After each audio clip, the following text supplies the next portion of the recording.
John Cooper. Present, teacher. Ben Donaldson. Here, teacher. Huckleberry Finn. Huckleberry Finn. Has anyone seen Huckleberry Finn? No.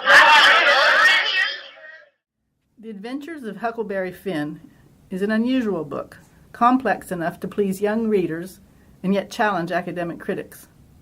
Beyond the tale are the controversies, and underlying them all is the argument. The brilliance of Huckleberry Finn is that it is the argument it raises. I've read this novel as a young child, as a junior high student, and as an adult, and each reading left me uneasy and even alarmed, with a sense that danger lingered after the story ended. This was not because of the frequent use of the N-word that embarrassed me in school. The use of that ugly word is no reason to ban the book. It is a reason to hold a serious, comprehensive discussion of it. I'd be lounging on the throne right now if I hadn't been snaked out of my title by the upstart Corsican. What's he talking about? Well, he's just saying... Did you say your name was? Mary Williams. I thought you said it was Sarah. Yes, ma'am, it is. Sarah Mary Williams. What's your real name? Is it Bill or Tom or Bob or what is it? Now don't you go poking fun at a little girl like me, ma'am. I gotta get home. There is one especially bitter irony in the career of Huckleberry Finn. This novel, a savage indictment of a society that accepted slavery as a way of life, nevertheless has come under attack in our time for its alleged racism. In 1957, for example, the NAACP condemned the book as racially offensive. Such charges have supported exclusionary actions taken in many other states. In 1984, school officials in Illinois, according to the Associated Press, objected to the book's use of the N-word. It seems unlikely that anyone of any color who actually read Huckleberry Finn, instead of merely read or hearing about it, and who had allowed himself or herself even the barest minimum of intelligent response to his underlying spirit and intention, could accuse it of being a racist novel because some of its characters use offensive racial epithets. These characters belong to their place and time, which is the Mississippi Valley 30 years ago before the Emancipation.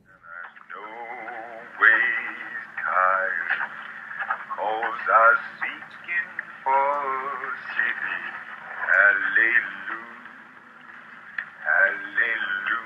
'Cause I'll smell it. I'll smell that free state. I ain't going to miss this chance. I'm going to be free. Nobody's going to take Jim back now. I ain't a slave no more, and I ain't going to be a slave no more. 'Cause I was near in Cairo, and I ain't going to be... It defies logic. A century of white readers have accepted this as credible, a grim reminder of the abysmal feelings of superiority with which the whites are burdened. Twain doesn't care about the lives of slaves that slaves actually lived. Because he doesn't care, he devalues the world. It plays with black reality. It defies logic that Jim didn't know Illinois was a free state and that a runaway slave would sail south down the Mississippi deeper into slave country without anxiety and knowingly having passed the confluence of the rivers. This perpetuates the superiority which whites are burdened and leaves the credibility to enter into the white fantasy where blacks have all the humanity of Cabbage Patch dolls. And then we should accept that an old white lady would free a black slave after murdering a white child, and see through the fact that Jim was just their plaything for adventure, which has no honor despite his freedom, which does not include his family. It is the east, and Juliet is the sun. Arise, fair sun. Oh, it is me lady, 'tis me love. She speaks, yet she says nothing. Oh, be some other name. What's in a name? A rose, or any other name would smell as sweet. So would Romeo.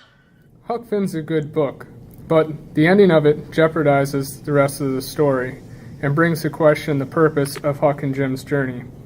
That purpose is pointed out often. The journey is a quest for freedom, both for Huck and Jim. The exigence of the journey is maintained as Huck helps Jim down the river towards freedom. Yet by the time he reaches freedom, the reader knows that Jim is already free. What's more, he is free because of Miss Watson, whom was once his enemy, and who was Huck's enemy as well. I've gone a long way since I seen you last, ma'am, The further I got and the more human beings I met, the more I got to feel that no human being has a right to own another human being.